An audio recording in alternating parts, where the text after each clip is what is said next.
दोस्तों, रूस और यूक्रेन के बीच युद्ध के 1198 दिन हो गए हैं।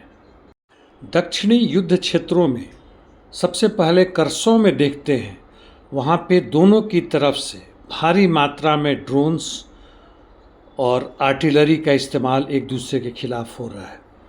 जबकि ज़ापोरिजिया क्षेत्र में नोवोपावलोवका में रूसी सैनिकों का बढ़त जारी है, कोमार और फ्योदोरोवका की तरफ।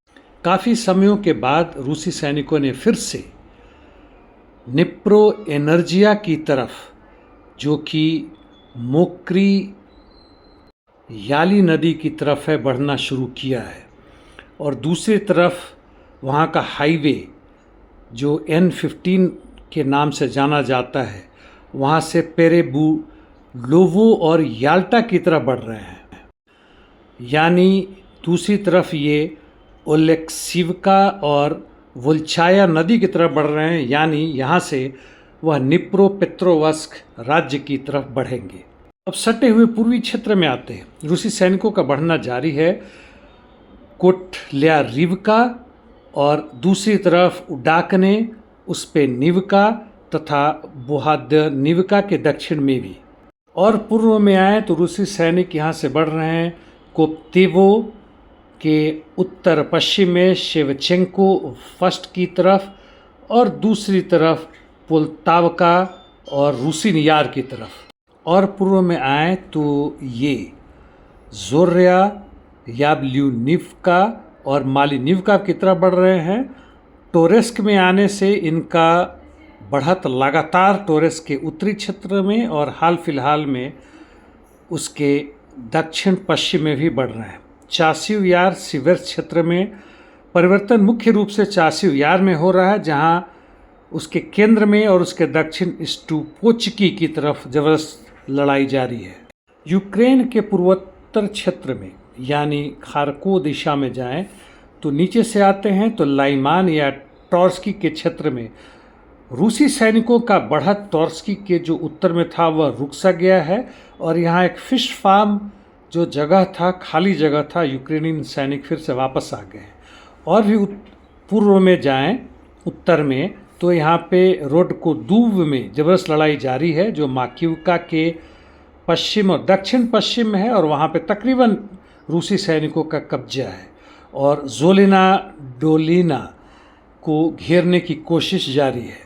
कुर्स्क की बात करें, जिसको तकरीबन अपने कब्जे में ले लिया है रूसी सैनिकों ने, लेकिन पश्चिमी क्षेत्र में टेटकिनो और कुछ हद तक ग्लुश्कोव डिस्ट्रिक्ट में यूक्रेनियन के सैनिक बार बार काउंटर अटैक कर रहे हैं। थोड़ी कभी सफलता मिलती है, कभी वापस आते हैं। यही हालत नोवोपुत में हुआ, लेकिन उन्हें कोई सफलता नहीं मिली। इंटरडिक्शन मिशन में परसों रात में यूक्रेन के तरफ से ड्रोन्स अटैक वगैरह कम थे, लेकिन आज फिर से वो बढ़ता हुआ नज़र आ रहा है, जिससे मुख्य रूप से क्रीमिया, ज़ापोरिजिया, मेलितो आदि क्षेत्रों में किया है। जबकि रूसी सैनिकों का इस्कांदर और अन्य तरीकों से ज़बरदस्त प्रहार जारी है यूक्रेन के अंदर तक। इस बीच में ट्रंप ने पुतिन को फ़ोन किया, करीब 1.25 घंटे की बातें हुई, और ट्रंप ने ही बताया कि पुतिन काफ़ी नाराज़ हैं जिस तरीके से यूक्रेन ने उनके 40 सामरिक विमानों को ज़मीन पर ही धराशायी कर दिया है और ज़बरदस्त बदला लेने की तैयारी कर रहे हैं। इन दोनों के बीच में बातचीत में ईरान के ऊपर भी हुई, यानी ईरान नहीं मान रहा है अपने परमाणु कार्यक्रमों से, जिससे ट्रंप परेशान हैं, और पुतिन ने कहा कि इसमें वो मदद करेंगे। वैसे मेरी समझ में जहाँ तक ट्रंप की ये बातें हैं, वह ज़बरदस्ती कहीं ना कहीं से और प्यार से भी पुतिन को रोकने की कोशिश कर रहे हैं, जो 2014 से ही जर्मनी, फ्रांस के चीफ जो भी रहे हैं, उन्होंने जो बातें की हैं और कई तरह के समझौते हुए हैं यूक्रेन पर। केवल समय देना है यूक्रेन को, ताकि नेटो के सैनिक व स्पेशलिस्ट वहाँ आए, उनके आर्म्स एम्युनिशंस को मजबूत करें, उनको सैनिकों को तैयार करें और न्यू नाजीवादी विचारधारा को फैलाएं, जो अभी भी यह कोशिश जारी है।